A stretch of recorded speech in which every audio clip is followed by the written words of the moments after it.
Hello everyone, welcome to the 7th in a series of webinars we're hosting as part of our annual MethodGrid User Community Symposium. Just a quick note to let you know that we're recording this webinar. For those of you that don't know me, my name's Jody Van Verstrout. I'm head of the product team here at MethodGrid, and MethodGrid is the application for connected assurance in project management. I'm very happy to be joined by Ecosulis CEO and founder Cain Blythe and nature restoration specialist Neil Melleney. Hello to you both. Before I hand you over to Cain and Neil, just some quick bits of info for you. So, as I mentioned, we've run a series of webinars this week as part of our symposium. I'll just give you a brief overview of each one. So, on Monday, Oxford Brookes University talked through how they're using MethodGrid to assure complex projects there on the new buildings on campus. Then my colleague Rachel and I went through the new features we've released during 2021. On Tuesday, we had an interesting webinar from Future Shift, who use MethodGrid as their platform to take small and medium-sized businesses through the B Corp certification. We then had MGI Learning talk a little bit about how the MethodGrid consultants help them onboard MethodGrid. Yesterday's Step 5 group took us through how they're using MethodGrid for large-scale transformational projects. And then in the afternoon, I did a webinar on our upcoming product roadmap for 2022. Today we have Ecosulis, which you're all in now. And then at 4 o'clock today, we have an exciting webinar, which is about the future of project assurance and how machine learning and AI can play a part in that. If any of those are in, they're all available to watch on demand now. If you just go to methodgrid.com/webinars, any that are past, you can now watch again. And of course, you can still sign up for the one at 4 o'clock today. Bit of interactivity. If you are just going to post in a link into the chat, where if you have any questions as we're going through, there's an app called Slido. I'm putting the link in now into chat. Hopefully you can all see it. If not, it's on the screen now. So if you follow that link, you'll see a little box where you can put questions in. You can add questions anonymously, any questions for Cain or Neil, and you can thumb them up, thumb them down, and we'll cover those at the end. So it's over to you, Cain and Neil, if you want to take control of the slides. Oh, you're on mute, Cain. I took control but forgot to take off mute. Thank you.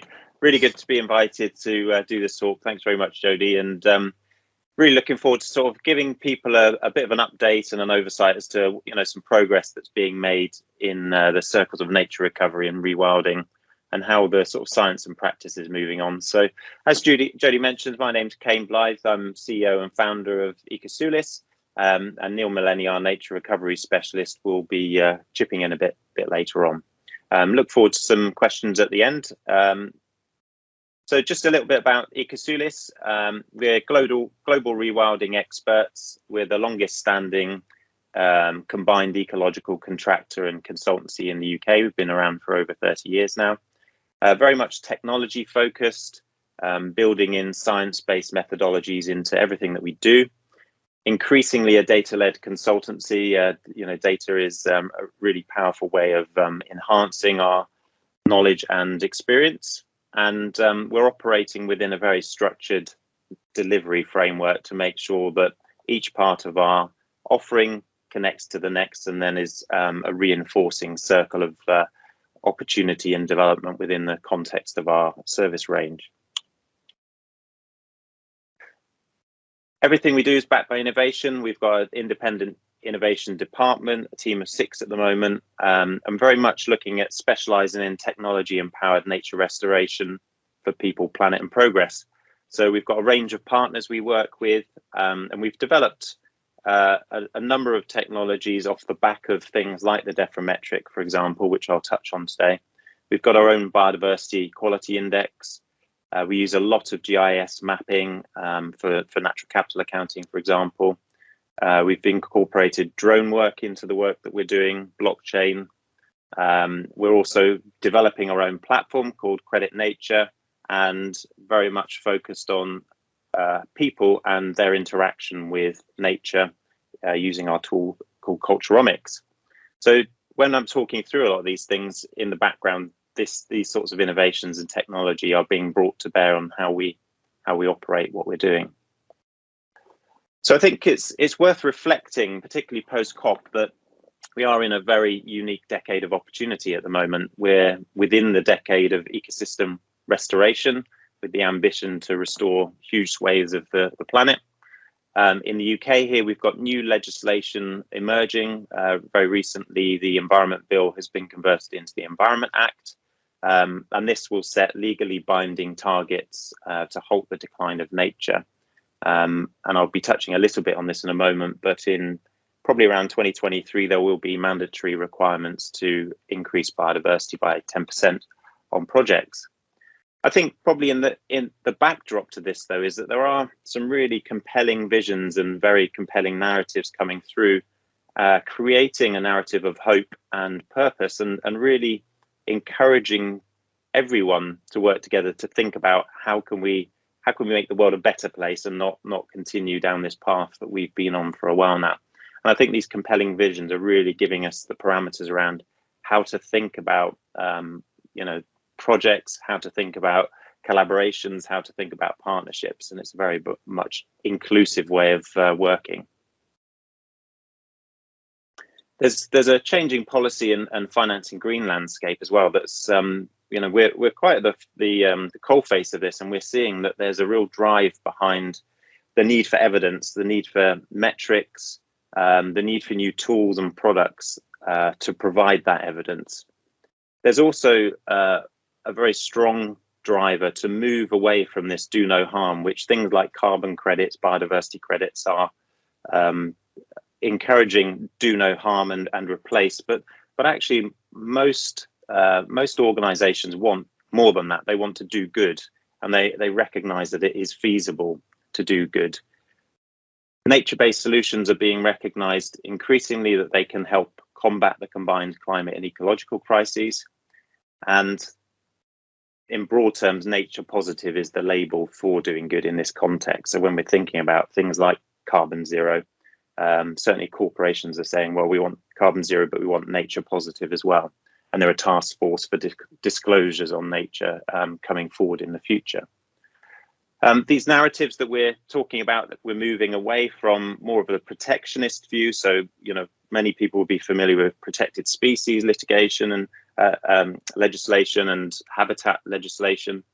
But the science and the practice that's coming through now is very much about restoring ecosystems, managing ecosystem systems and functionality and processes. And this is a different mindset. We're not trying to hold the line. We're trying to encourage recovery. The ESG market, environmental social governance, is quite a driver now, actually, and shaping the way in which society is thinking about nature, and certainly discussions around rewilding as emerging investable assets from a real estate perspective. Really huge potential there from a sort of funding and nature recovery perspective. And I think probably again, just reiterating the point that society is shouting and clamoring for hope. No longer do we accept this narrative that we're just in a downward sliding trajectory. Actually, we can see that there are things that can be done. And it's important that we use this type of language, I think, in the circles that we move, that actually there are things you can do. We can't do much about the past, but there is something we can do about the future and the present. And actually, let's pull together to make this work. I think the move away from operating in a silo is coming to an end, and it's all about partnerships, collaborations, and helping each other succeed. When I talk about things like rewilding, nature recovery, obviously land is a really key aspect of that. Nature needs land, also water and the oceans, but this talks much more about the sort of terrestrial side of things. But land assets can deliver this nature positive ambition. And there are two general approaches. There's the retrofit, fit within a site boundary, or create within a site boundary. And this is where ideas around rentals and build premiums are thought about. This is quite familiar territory to many thinking about projects. And often what the hope is that you can inset biodiversity net gain. So this is the requirement coming through from the Environment Act to increase the biodiversity on the site that was there at the time, and the targets will be set around 10%. There's also then a greater transition as well, or an aligned transition to restore land and to offer things like offsetting credits to mitigate the loss, or to pay or to fund the harm that's been done. And then there's this emerging class of tokens that can enable and incentivize and make investable the recovery element of what we're talking about.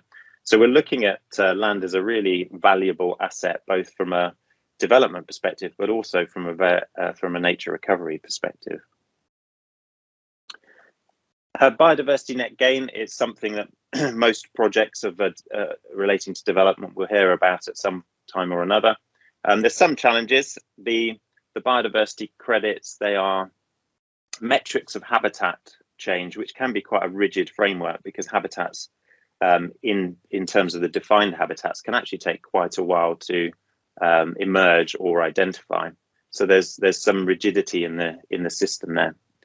The methods that are used are actually proxy metrics for biodiversity. They don't really measure things like biodiversity quality, species conservation value index, the evenness or the distribution or dominance of species, things like that. So it's a very limited proxy metric of biodiversity. The application is, as I mentioned, aiming for a 10% gain, which is quite hard to do sometimes within a footprint of a project. And the metrics are also subject to a little bit of, or actually quite significant sometimes, ecological bias, because it's relying on the professional opinion of different ecologists, and I am one, so I'm including myself in this, that the assessments can vary significantly between sites, so it is reliant a little bit on that professional assessment. And there's a requirement for funding to come from a developer for 30 years post-construction, so it's quite a commitment and a requirement to engage with biodiversity net gain in that sense. On the plus side, I think it's really important to recognise that setting the ambition, biodiversity net gain, is being put into policy. Cambridge and others are actually going above and beyond and aiming 20%, and the local nature partnerships are pushing for 20%. So you can see that there's this real drive to encourage the restoration of biodiversity on sites.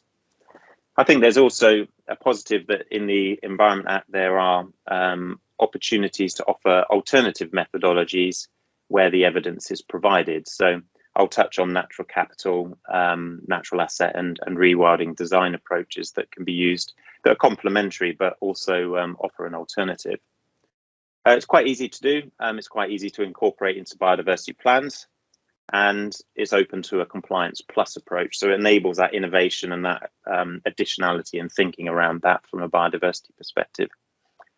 There's an opportunity to deliver through biodiversity net gain good design to offer nature-based solutions. So it might be combined benefits in terms of flood attenuation or carbon offsetting, as we mentioned, meadow creation for other purposes just than putting biodiversity back.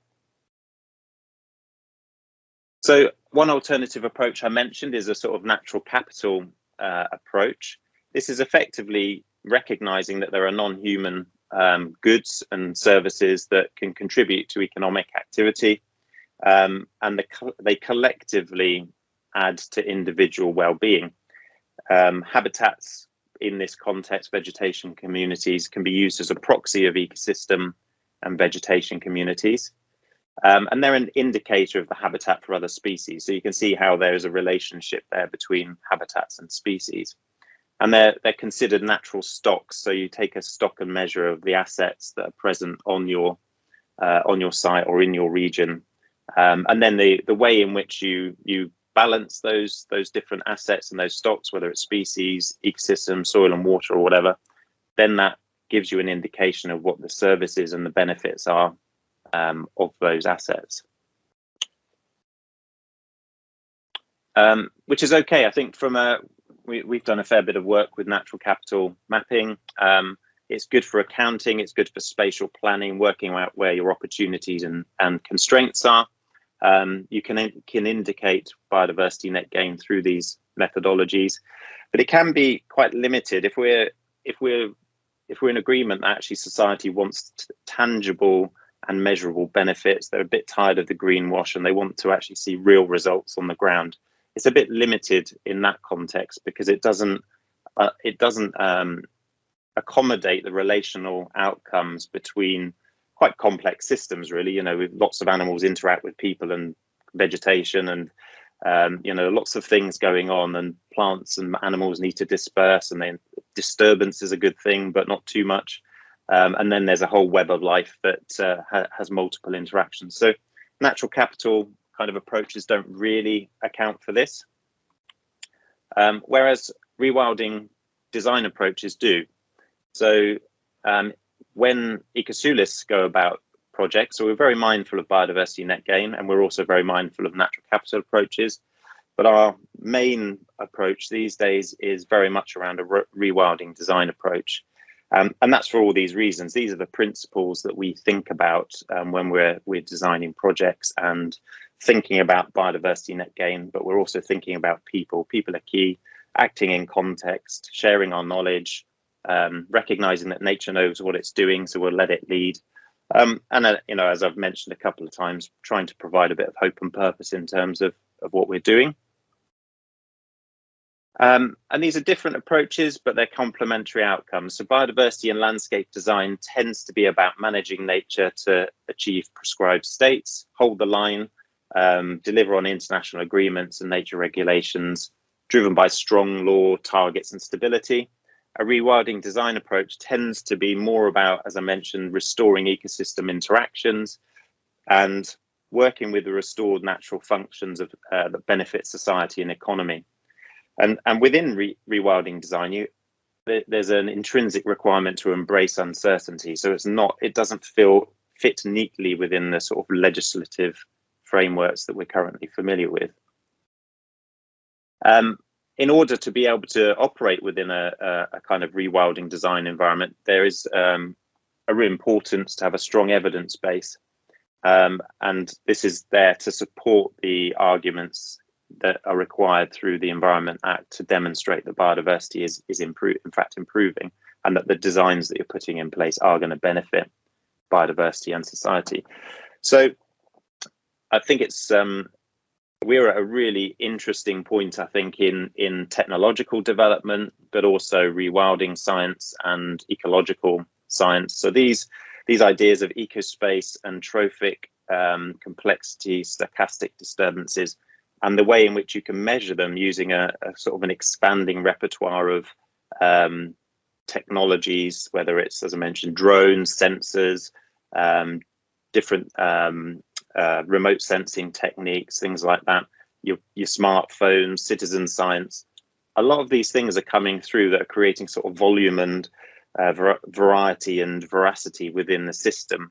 And trying to make sense of that and make these things work for you is probably the big challenge at the moment. But a lot of those tools are there that really do make it feasible to take our science on practice and apply that in a meaningful and also a way that can be evidenced, but also in a simple way for the end user to understand.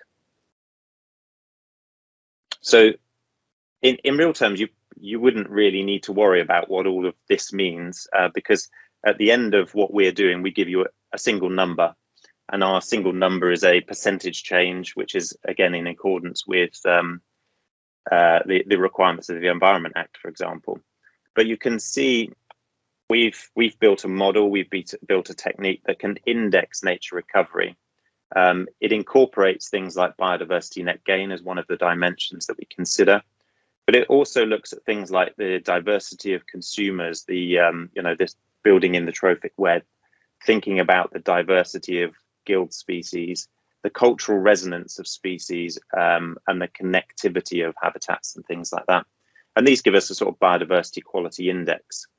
We're then also looking at the integrity. So when you're thinking about ecosystems, it's not, one of the big bugbears we have with ambitions to plant billions of trees is that unless you're thinking about the restoration of the system and the processes, those trees may or may not survive, may or may not provide the benefits that you're asking of them. and may or may not provide societal benefit. So understanding why we're doing things and building that into the design philosophy with the ambition to restore processes and the system itself, that's what we should be aiming for. So you can see just behind, again, some of what we're talking about, there is a lot of design and technology and science, but as I say, the number is a percentage. We're looking for a 10% uplift each time, for example.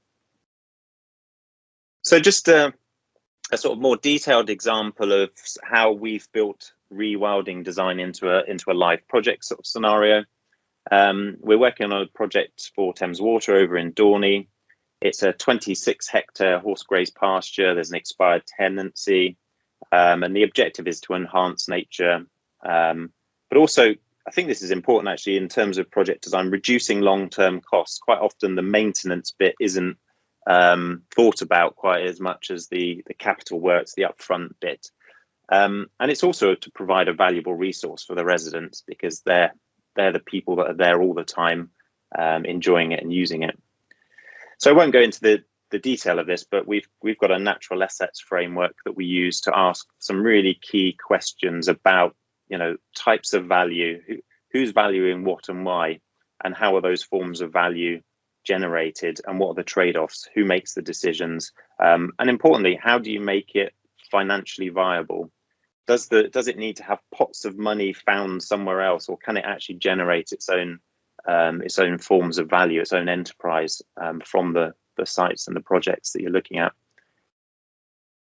Within that design philosophy, we're also looking at steering nature recovery rather than specifying biodiversity. So going back to my example before, why biodiversity net gain is a bit rigid, it defines a fixed state, and that's not really good for nature. Nature is a dynamic system, constantly changing, doesn't really listen or read the books. So we're trying to steer it towards a way of recovering. We're planning for lower maintenance input, building in the science and knowledge around Franz Werer's cycle, theory of cyclic vegetation, and again, always considering this public engagement and activity. I think another thing that's quite different about the sort of rewilding approach is that the plans that we put together are often phased. So, you know, you start off small and then you build your ambition, because you want to wait for the environment to actually give you a bit of a feedback loop. You want to know that what you're doing is going to work, and if it doesn't, you want the opportunity to adapt. So in this example, we're just looking at 3 phases: trigger natural regeneration, thicken the hedgerow, think about species that are present there, create ecotones, consider the seasonal aesthetic. You know, what will people enjoy during the autumn or the spring or the summer? What plants would they like? What fruits and berries might they want to have a little harvest of, and things like that. But planning for natural succession, plants are pretty good at growing, and if you put the right ones in the right place, they'll do a good job of it themselves. This has some, you know, positive aspects, that the most capable species grow. You can use the local seed bank. You have low movement of nursery stock. So, you know, our countryside is full of ash trees at the moment dying back, and you know, many tree species are under threat because of the movement of nursery stock and things like that. It's a lower cost approach, and the emerging science of carbon sequestration recognizes the natural regeneration is just as good, if not better, than planting raw tree stock. Some downside, I think probably main ones are it can be weedy, can look a bit messy sometimes. If you're a contractor, it's hard to measure the workmanship. You can't measure the mirroring of the specification. You don't really have any control of where it's going, and it requires a completely different mindset for management effectively. Then what we do is, once it's had a chance to kind of naturally regenerate, we then start to think about, well, where can we reset some of that succession? So where can we encourage footpaths? Can we encourage certain habitat features to establish those that will particularly benefit the species that are present there, and also give those, you know, those flushes of color and scent and things like that? What kind of light interventions could occur just to maintain that structural diversity effectively? And that's because nature needs messy chaos. Nature flourishes when, to us, it looks a bit messy. You know, we've got such a fixation with lush, tidy greenery around us that actually we're in a much better situation where we've got all sorts of different heights of vegetation, all different types of vegetation in different places, avoiding hard edges, all that kind of thing. And then the third phase in this particular project is that we introduce natural grazing. It's not always the needed approach, but there was scope to do that because there's support from a local grazier. We could introduce low stocking densities. There are various species you can use, such as Exmoor ponies, Galloway cattle. The photo on the left is actually our own herd of cattle who've got no fence technology around their necks, which means you don't need to contain them with fences and things like that.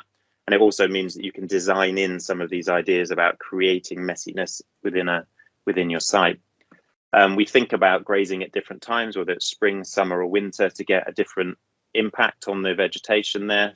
Some of it changes the structure and form, some of it diversifies the grassland, and some of it just creates spaces of bare earth, which are good. And this is actually a really important rewilding principle, that large herbivores play a disproportionate role in the ecosystem functioning and recovery. So if we can get large herds of herbivores roaming our countryside safely because they've got the no fence technology, we've got the trained herds people, and we understand the dynamics of these different animals, the more we can encourage this, the less we have to do, and the more that we're going to help nature recover. And because it creates eco spaces that these different species can flourish within. And I think, you tend to find that you get better public engagement when you start to be able to build the story with the public and explain why, through friendly signage. We've done a lot of work with interpretation boards and thinking about boardwalks and bird hides and getting the public involved in doing some of the planting and thinking about where to put things.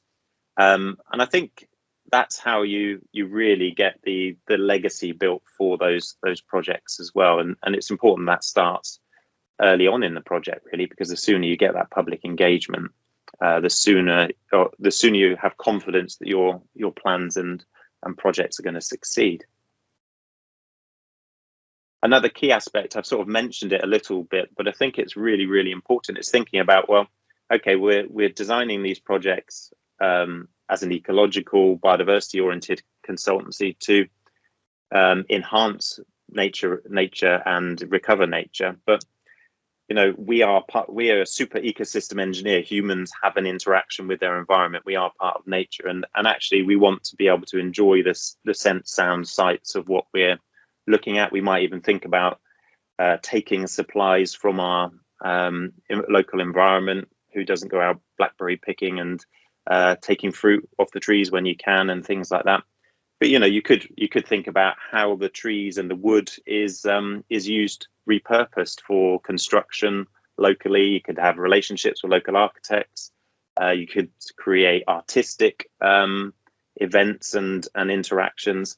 So there's a lot to be said about this multidisciplinary thinking, and rewilding really does accommodate that within the sort of science and practice. So that's given you a sort of fly through of some of the sort of modifications in the way in which biodiversity is being thought about, natural capital is being thought about, the introduction of new ways of thinking about design, philosophy and measuring, and how, I suppose, the tools are all available. It's just how you want to bring them to bear and how you want to think about that. So I'm just going to hand over to Neil to kind of emphasize how this helps, and give you a couple of other examples of projects that we've been involved with that kind of take you on that delivery framework journey that I mentioned before. Perfect, thanks, Cain. So yeah, sort of building on from that, obviously what are we trying to achieve? We're trying to achieve better biodiversity. So we want functioning habitats, and we want lots of rich biodiversity within that. And again, as Cain mentioned, that's something that the kind of metric approach to habitats on its own doesn't quite show. and there is a risk with that, as you've seen with the sort of mass tree planting and stuff like that. So what's that going to lead to? It's going to lead to healthier ecosystems. So it's really important, if we want to sort of reverse that decline in biodiversity, that we are looking for sort of nature-based solutions to help us with that.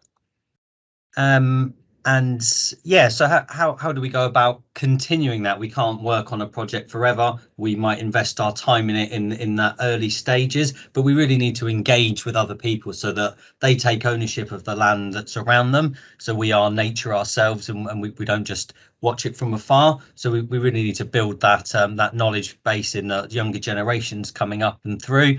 And make sure that people kind of feel that they can reconnect with the landscape. And you saw a lot of that with lockdown, people reconnecting, finding local spaces around them that they'd maybe walked past, driven past, and didn't even know they were there. And all of a sudden they become really sort of passionate and empowered about these spaces.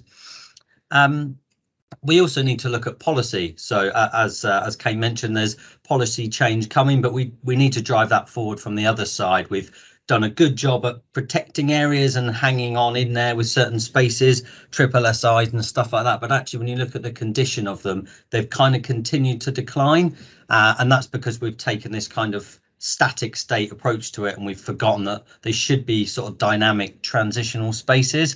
And it's on those sort of peripherals, those ecotones, where you get the most nature. You walk into a glade in a woodland, it's much richer than the deep, dense part of the woodland that you might have been walking through beforehand. So we're gonna get that by engaging with people, and they're going to again drive forward that policy change from both sides.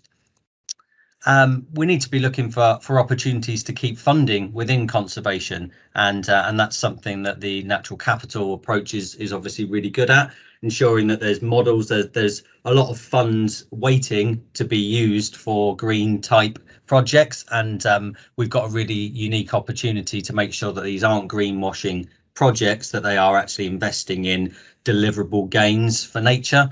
And obviously some of the metrics are really going to help to evidence that, as you go back to the account manager, having that ecosystem account and having a genuine way of tracking that progress and performance is going to be key.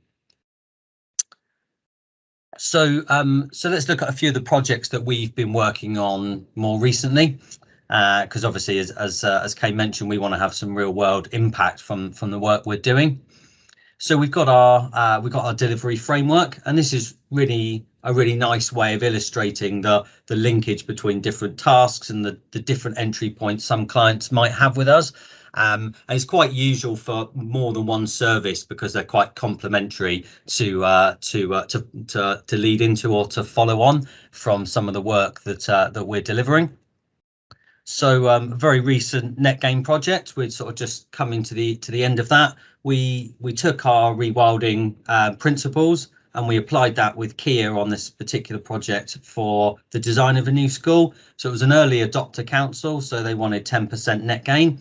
The council's sort of tender documents showed that net gain wouldn't be achieved on site, and they said it's okay, you can buy some land off site. And obviously the Kia construction design team were pretty concerned that that was an unknown number and an unknown risk.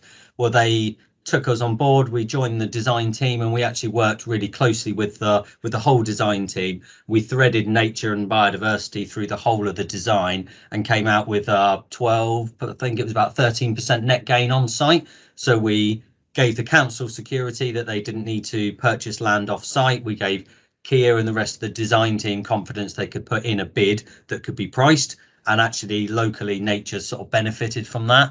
And I think that project's just coming around to REBA stage 5 at the moment. So that had constraints from planning. So, you know, when you tailor it in the right way, you are able to, you know, fulfill the kind of compliance element of this and also save money on the project.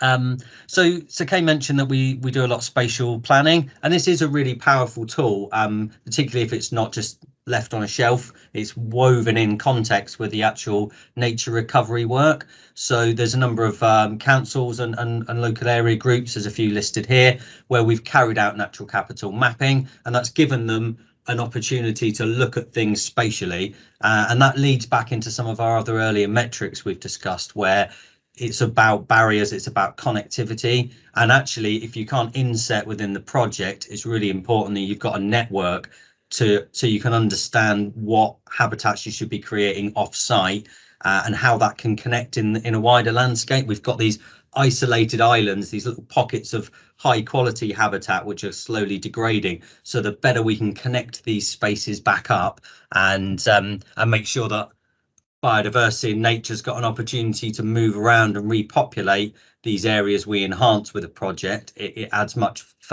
greater value to that work that we do. So again, on its own, it's not serving everything at all levels, but it is a really useful tool. At the other end of the scale, project we've been working on with Gloucester Wildlife Trust has gone down to a very local scale. So we've been looking at it's about 7 market towns. So we've been increasing biodiversity through enhancing meadows, taking things out of like weekly and regular mowing, which they didn't really have the financial money to do anymore. But actually, it was offering nothing for nature. People weren't interacting with these spaces because they were just cut grass. So what we did is we worked with the Wildlife Trust, and we've actually looked for using local species. We've grown things on, and we've threaded nature back through these little market towns so that wildlife's got an opportunity to move through, and actually it's enriched the spaces for the residents. We've delivered a whole load of community engagement and sort of work parties and networks, and actually help reconnect people with those spaces. And actually then they're coming back to the Wildlife Trust suggesting new areas and asking what seed mix they can use in their own garden. So it's getting its own momentum there, which is really positive to see.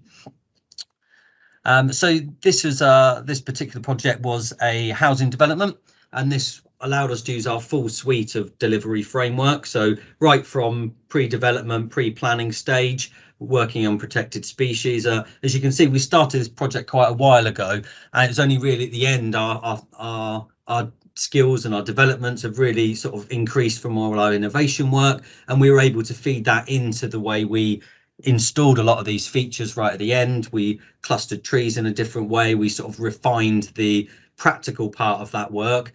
We were able to move things like bird screens and bird hides and tailor those to the landscape in a better way than perhaps our early designs had led.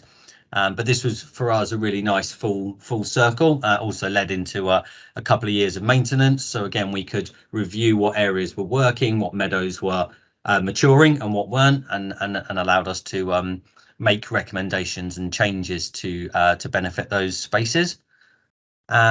This was a rewilding vision. So Bradford and Avon asked us to put together a strategy. So we had a discovery meeting, we carried out some assessments, and we looked at a way of revisioning the whole of the town. So it was looking at the natural assets they had, not just high level and spatially, but actually on the ground. So it was looking at the mature woodlands. Okay, you've got a lot of ash. You need to think about restoring the canopy structure here. You've got some very average planted woodlands, but you've got some really mature ancient woodlands. How do we utilize the resources that are within their own footprint? So that allowed us to help them come up with a sort of future proofing and also a really different way of kind of connecting and visualizing their use of the town itself. So that was a really nice positive piece of work to be involved in.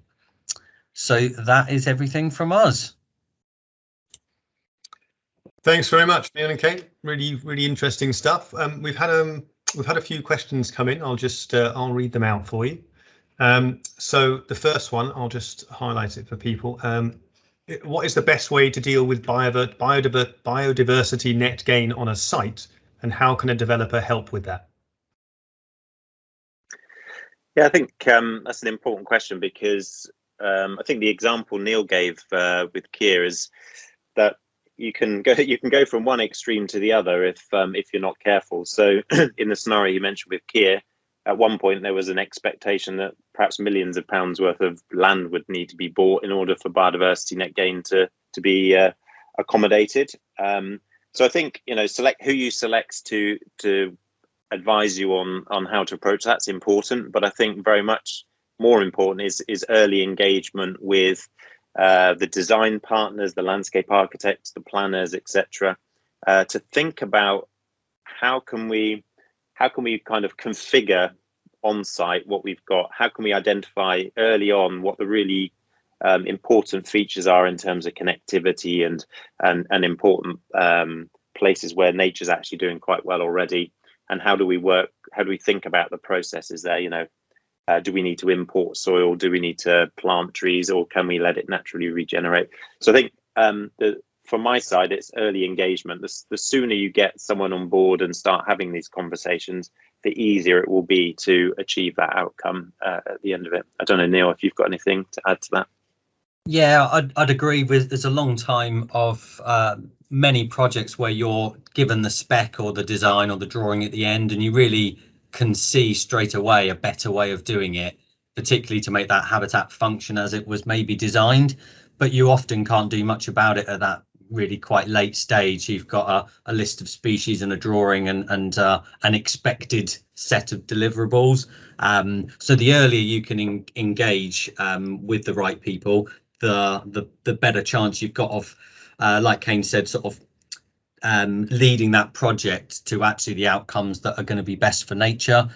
With that particular project, there was concerns. There was bat species on site. There was other protected species, and actually we saw the fact that they were there as the opportunity, not the constraint. And we weaved that into the design, protected the best features wherever possible, and that's where we got most of our gains. It wasn't by us designing new, completely revolutionary, expensive technologies on that site and having to build bespoke, you know, green walls to get those points and creep things back up. It was quite simple that protect the good stuff and enhance it. So yeah, definitely the early engagement and looking at the project as a whole, and actually that two-way flow of information. So the landscape designer being happy to or willing to take on board some of those principles, and that's where the principles are better than a prescription, because instead of me saying, well, I want this number of bat boxes in X location, when you've got those principles and aspirations for increasing biodiversity, you kind of collaborate naturally and you work towards those goals rather than it becoming a game of ping pong where you're saying, well, oh, my design wants me to do this and nature wants us to do this and ecology report wants me to do that. So that's great. Thanks, guys. I think that answers it. Hopefully it does for the question. Number two, another one. How do you see the future of ecological work, and to what extent will technology replace the need for ecologists? Yep, good question. So hopefully not too much, because we are ecologists, but I think what will actually happen is that technology will enable ecologists to do the things that they're particularly good at better. So there are some things that technology does better. So very, very good at, recording sounds and consistently recording those over a long period of time without any disruption effectively, unless the technology fails, to that flow of information. Whereas an ecologist can obviously use contextual understanding and think about ways to engage people and be creative in their approach. Some of what Neil was saying about building that inclusivity of thinking and sharing of principles and drive. So I think that's where the modification will come, is that technology may replace some of the direct ecological monitoring, but you still need someone to take that information, understand it and interpret it and communicate it in a way that will really benefit society. Thanks, Cain. I'd say the next question is probably more aimed at me, actually, as has come in. Which part of the rewilding process do you think benefits the most from the method grid product? So within method grid, you can build out a methodology very clearly by REBA stages. And at some point in there, this ecological impact element is going to come in. And with our tool, you'll be able to build elements within there with all the knowledge that people working on the project need to deliver that aspect, as well as the tasks and sort of assurance elements that you can tick off and then have the assurance documentation captured alongside it. And that all sits within our grids, and you can follow that process through really easily. And at the end of it, it's snapshots, an assurance record for that. So I hope that answers that question. And then we do have one more. I'll just highlight it. Are you mostly involved in green or brownfield sites, or is it net gain biodiversity being focused on both? Yeah, it's a good question. So both, absolutely, because the general starting point is most of our habitats and ecosystems in the UK are pretty degraded, and it's not that difficult to make them better with the right planning, resources, etc., etc. Clearly, on more degraded land, so let's say intensive agricultural land, then there's a real opportunity to get much larger gains quicker. And we also have to be mindful that actually some brownfield sites that are defined as that are quite important spaces for certain types of species as well.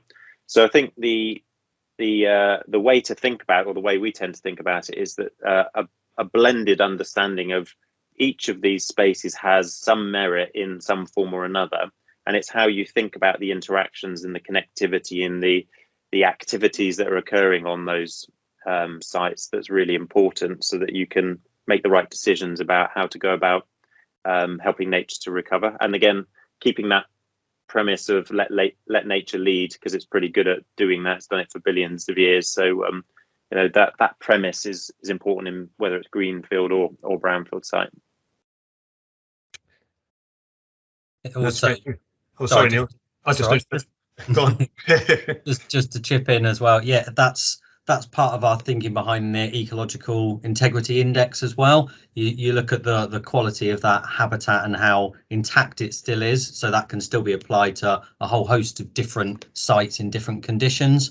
And then you've got that recoverability score, so you work out whether you can take a more hands-off approach, or if it needs a little bit more effort to nudge it in the right direction. And then like Cain said, doing that at different stages, so you're sort of nudging and then watching and then monitoring and adapting to that, to nature's response, so allowing it to continue that self-development and actually recover the ecosystem itself, rather than say I want this habitat in this location. So Very nice, Neil. Okay, thanks for your question.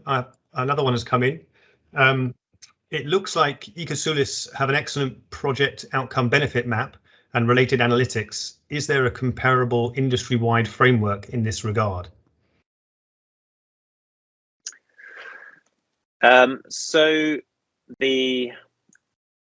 all of the tools that we're referring to, there is always a kind of, I suppose, a baseline standard that we're able to refer back to. So I think I showed a chart previously that had biodiversity net gain, which incorporates the DEFRA metric 3.0 built within the system. So whilst actually our the way we report it is not the same as that, we can refer back to the data that's relevant for that sort of latest standard issued by DEFRA, for example. Similarly, within the natural capital mapping side of things, we tend to use the ecometric system that's been developed in Oxford. But we tend to then adapt that and design automation within the system, or we expand the capability of the algorithms so that we get more contextual information, so that when you're using it as a tool, it's actually a more effective tool. So we can compare between layers as well as look at the layer in their own right.